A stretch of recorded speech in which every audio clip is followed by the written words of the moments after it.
compliance e estamos a discutir essas questões, é importante que vocês tenham uma noção muito fundamental sobre o compliance e porque é que nós discutimos e a importância de termos aqui um gabinete de compliance, que seja qual for a instituição. Reparem no detalhe, o compliance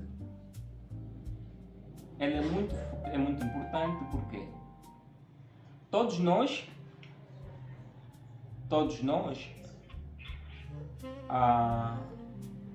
as nossas instituições ou a nível pessoal, nós temos a intenção de criar um negócio.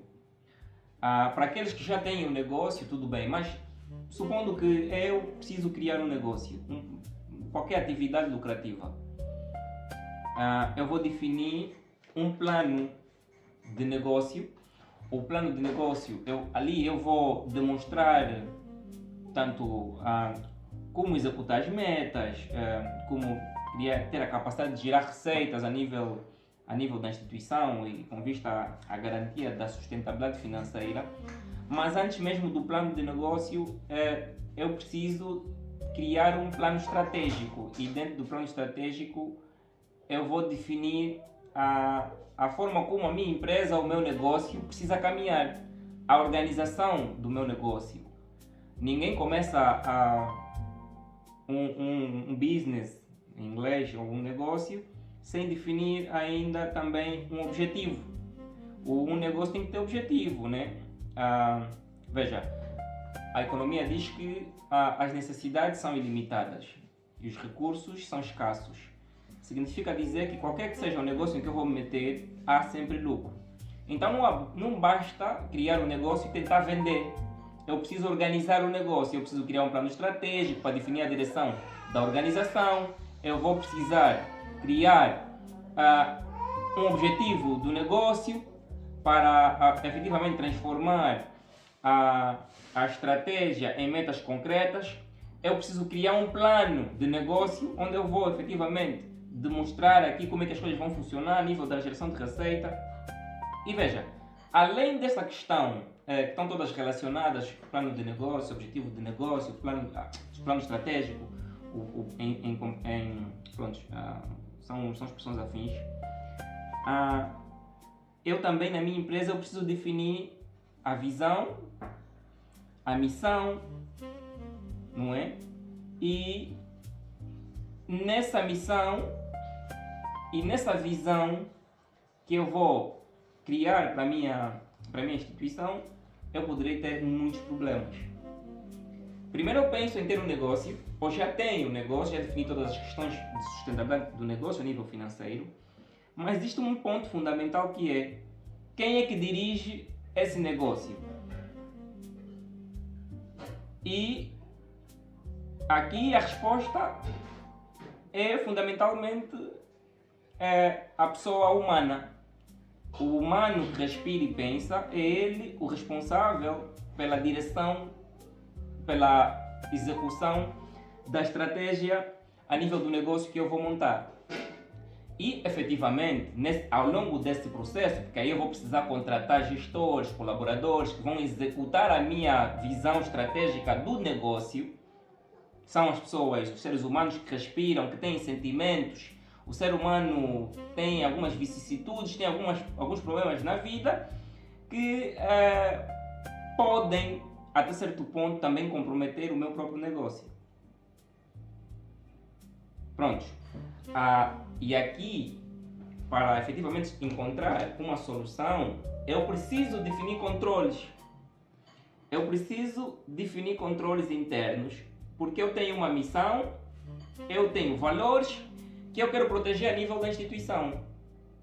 Eu preciso proteger os valores que eu defendo na minha instituição. Eu preciso garantir que o meu negócio seja sustentável financeiramente. Mas para esse caminho eu preciso de pessoas. Pessoas que falam, a pessoa humana. E por isso, para que as coisas corram bem, é importante que se defina ali controles. Por quê? Porque no mundo do problema, no mundo da fraude, o principal fator da fraude ou vetor da fraude não são os sistemas vêm depois, são as pessoas. Existe uma questão da psicologia da fraude que é o comportamento humano. Quem faz fraude não é máquina, a máquina não vai levar dinheiro aonde? Nem com a inteligência artificial, né? A máquina não vai levar o dinheiro a lugar nenhum. Eu, Ronaldinho Bamba, com alguma intenção de fraude ou de qualquer outra coisa que periga os objetivos da instituição, eu vou criar a fraude. E ponto. No mundo do negócio, o principal aspecto que eu Ronaldinho, entendo ser prejudicial para o negócio é o humano, é a pessoa, é aquela pessoa que pensa. Quem tira o apagador, quem tira papel os papéis da instituição, quem faz impressão de um monte de documentos pessoais na empresa não é uma máquina, é um ser humano. Cada ação do ser humano que eu preciso, aqui há um grande tema, eu preciso do ser humano para executar o meu objetivo, o meu plano de negócio, mas ao mesmo tempo esse ser humano pode ser o principal problema da sustentabilidade financeira do meu negócio. Então aqui há necessidade de se criar controles. O controle do comportamento humano. Eu vou ter que criar mecanismos, ferramentas e tudo mais para mitigar o máximo aqui essa questão do comportamento humano. Porque eu tenho um objetivo a alcançar, eu preciso faturar. Eu preciso garantir que a minha empresa seja sustentável no tempo e no espaço. E para isso eu preciso definir controles. Porque quem começa uma atividade sem controles internos está destinado ao fracasso. Vai ter vendas, mas o mesmo número de vendas será o mesmo número de falhas de processos, o mesmo número de perdas a nível interno, porque não há definição de controle. Está a ver? Até aqui estamos, colegas.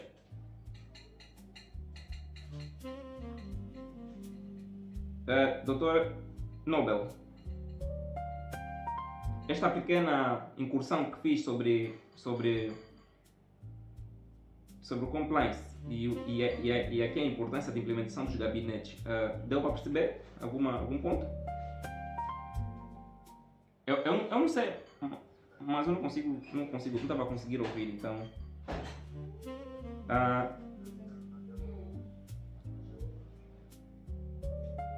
Ok, então é sobre isso. Então, nesse processo de implementação de controles, eu vou definir a nível do plano estratégico, que é onde eu vou criar aqui a definição e a forma como eu vou dirigir a minha organização. Estrategicamente eu tenho que implementar controles e esses controles eu acabo implementando através da criação de unidades orgânicas que efetivamente serão elas responsáveis pela definição, pela execução da estratégia que eu defini, que é de controlar e mitigar os riscos.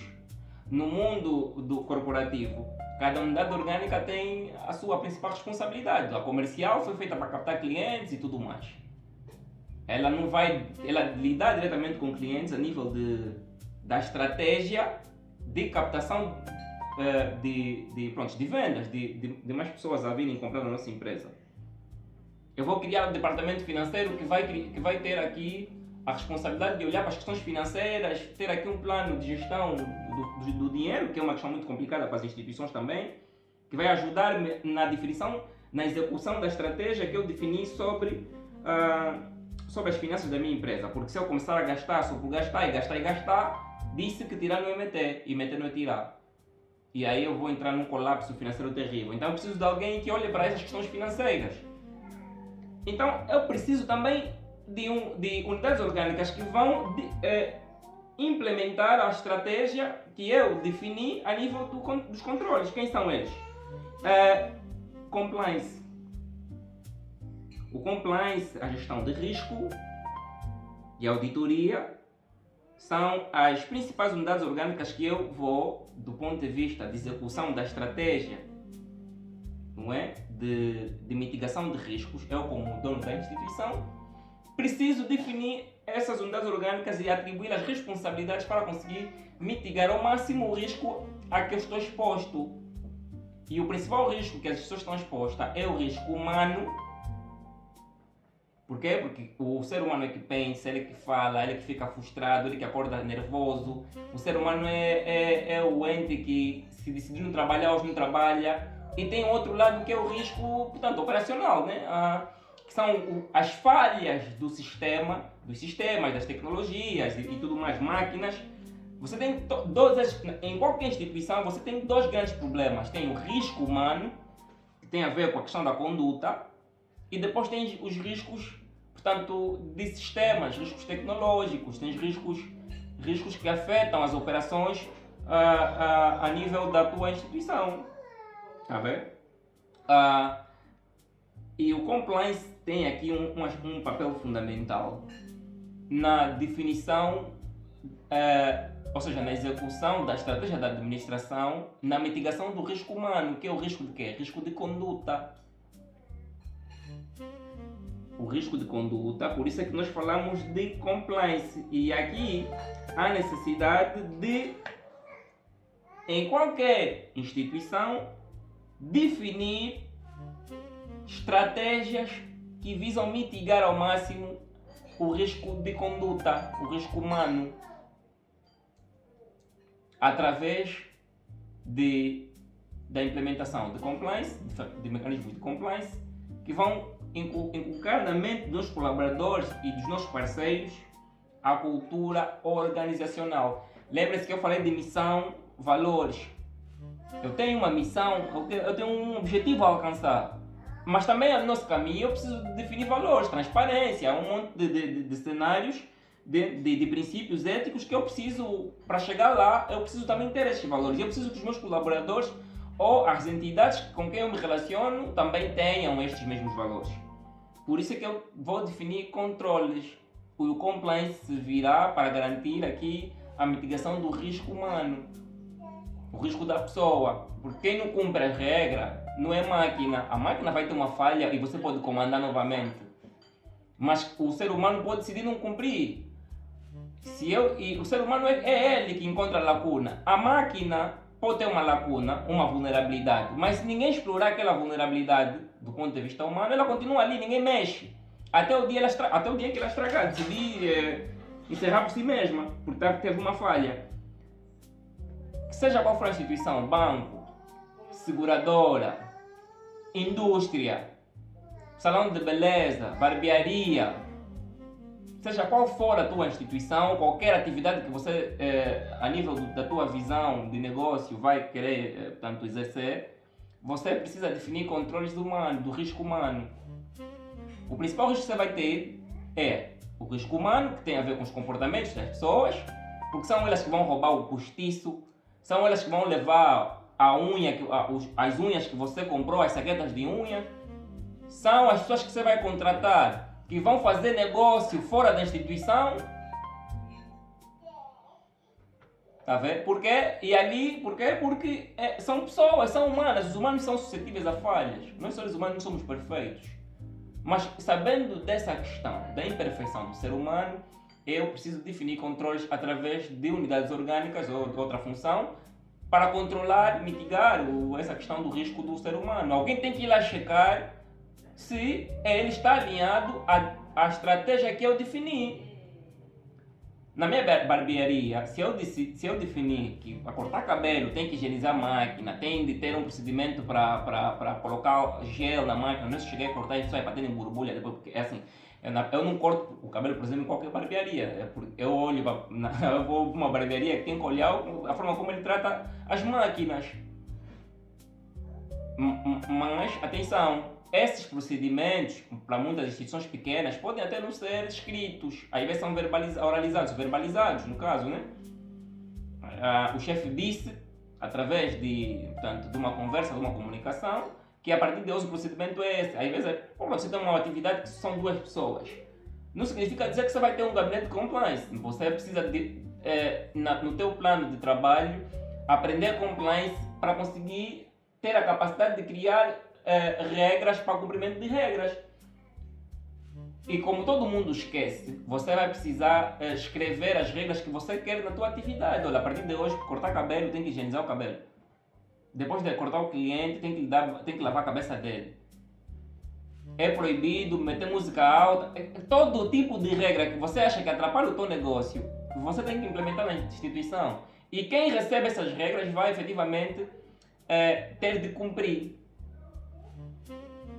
O compliance não é uma questão específica para bancos e grandes empresas. O compliance é para todos, porque senão você vai ter clientes, teus próprios clientes e os teus colaboradores, as pessoas que você contratou para estar no salão de beleza, na barbearia, a ter uma conduta antiética. Tá vendo? Por isso é que precisamos de conformidade. O ser humano não é bom. Discutia-se há muito tempo sobre a natureza do ser humano.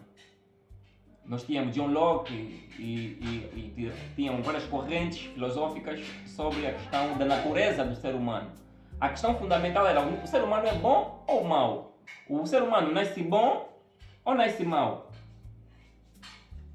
Porque, as correntes, Jean-Jacques Rousseau, Thomas Hobbes, tinham ideias contrárias.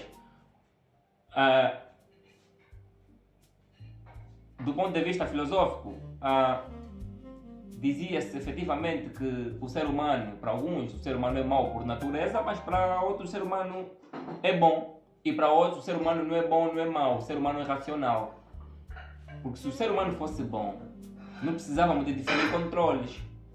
E na estratégia da empresa, da instituição, do porto, da seguradora, você precisa, quanto maior for a tua instituição a nível de dimensão, né? Quanto maior a dimensão, maior devem ser os controles que vai definir. É proporcional. Você vai ter um banco com um compliance ou sem compliance, ou sem ações de conformidade. Não esquece, você vai arranjar problema.